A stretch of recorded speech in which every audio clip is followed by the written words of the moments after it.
এ আমার কমের জাতি, আমার এক হাতে যদি আকাশের সূর্যটা এনে দাও আর এক হাতে যদি চন্দ্র এনে দাও, তবু আমি আল্লাহ ছাড়া কারোর হুকুম মানা যাবে না, এই দাওয়াত বন্ধ করতে রাজি নাই।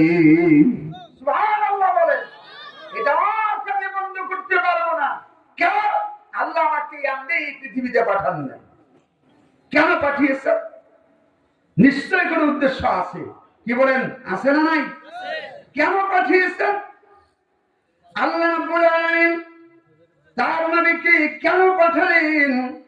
আল্লাহ নবী বলেন উদ্দেশ্য একটাই, হুয়াল্লাযী আরসালা রাসূলাহু বিল হুদা ওয়া দীনিল